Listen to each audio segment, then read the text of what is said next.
शिव महापुराण में ब्रह्मा जी और विष्णु जी के विवाद के कथन में भगवान विष्णु शेष शैया पर शयन कर रहे थे। तब ब्रह्मा जी वहां स्वयं ही जा पहुंचे और भगवान विष्णु को पुत्र संबोधन करके पूछा, हे पुत्र, तू कौन है? उठ, तू मुझे देख, मैं तेरा ईश्वर यहाँ आया हूँ। भगवान विष्णु यह सुनकर क्रोध को दबाते हुए उनसे बोले, हे पुत्र, तुम्हारा कल्याण हो।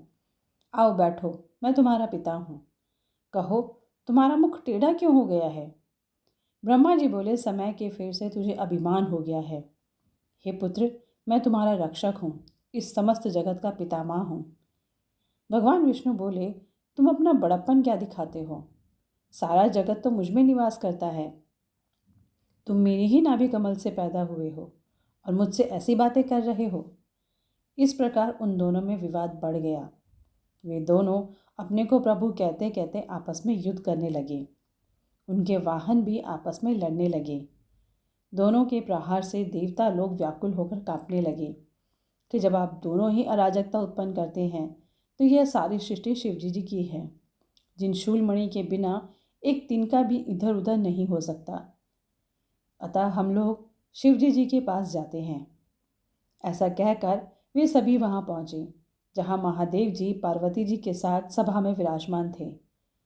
देवों को आया देख तथा प्रणाम करते देखकर शिवजी जी ने पास बुलाया और उनसे कहने लगे, हे देवताओं, मैंने सुना है कि ब्रह्मा और विष्णु का घोर युद्ध हो रहा है।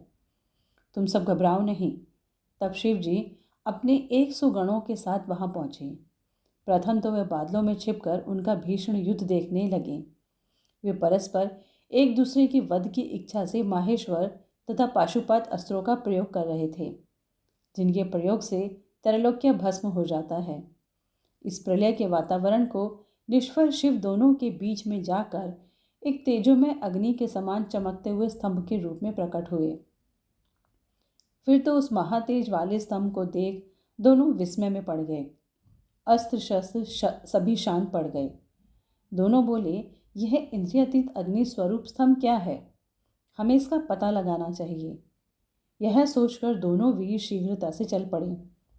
विष्णु जी शुकर का रूप धारण करके पाताल में बहुत दूर तक गए और ब्रह्मा जी हंस का रूप बनाकर ऊपर आकाश में गए, परंतु दोनों को उस प्रकाशमय लिंग स्वरूप का छोर नहीं मिला।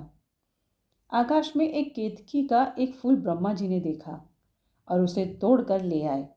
उन्हें यह निश्चय हो गया कि मैंने स्तंभ का छोर पा लिया है। वे केतकी के फूल को लेकर विष्णु जी के पास लौट आए।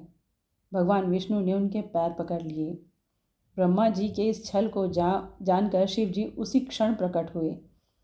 भगवान विष्णु ने उनके चरण पकड़ प्रणाम किया। भगवान विष्णु की इस महानता से भगवान शिव बहुत ही प्रसन्न हुए। उन्होंने प्रसन्न होकर उनकी सत्यवादिता की प्रशंसा की और अपनी समता प्रदान की। इसके बाद महादेव जी ने अपनी बाहों के मध्य से भैरव को प्रकट किया। भैरव के सामने खड़े होकर भगवान शिव से आज्ञा मांगी कि मैं क्या सेवा करूं। शिव जी ने ब्रह्मा जी पर क्रोध करते हुए भैरव से कहा कि तुम तलवार से ब्रह्मा जी की पूजा करो। शिव जी की आज्ञा पाते ही भैरव ने ब्रह्मा जी के केशों को पकड़ लिया। ब्रह्मा जी थर थर कांपने लगे। भैरव ने शीघ्र ही झूठ बोलने वाला 5वां सिर काट डाला और बाकी सिरों को काटने के लिए जैसे ही भैरव तैयार हुए, तैसे ही ब्रह्मा जी उनके चरणों में गिर पड़े। इसके बाद विष्णु भगवान ने आंखों में आंसू भरकर भगवान शिव के चरणों में गिर ब्रह्मा जी के लिए क्षमा मांगी। विष्णु जी ने कहा, हे प्रभु, प्रारंभ में आपने कृपा करके ब्रह्मा जी को 5 सिर प्रदान किए थे, अब एक सिर तो कट गया। हे प्रभु, अब आप शांत हो जाइए। भैरव ब्रह्मा जी को छोड़कर कहने लगे, हे ब्रह्मा, आपने अपनी प्रतिष्ठा और ईश्वरत्व के लिए छल किया है, अतः आप सत्कार, स्थान और उत्सवों से विहीन जाते हो। ब्रह्मा जी शिव जी से अपना 5वां मुख मांगने लगे, परंतु शिव जी ने कहा, अराजकता के भय से मैं विश्व की स्थिति बिगड़ने नहीं दूंगा। हे पुत्र, जो अपराधी हैं उन्हें तुम दंड प्रदान करो। तुम गुणों के अधिपति होकर रहो, लोक मर्यादा का पालन करो।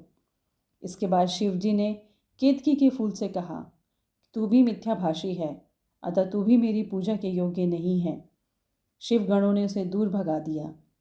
केतकी शिवजी से विनयपूर्वक बोली, हे नाथ, मुझे कुछ तो सफल कीजिए, मेरा पाप क्षमा कीजिए। हे प्रभु, आपकी कृपा से क्या दुर्लभ है। शिवजी बोले, मेरा वचन मिथ्या कभी नहीं हो सकता।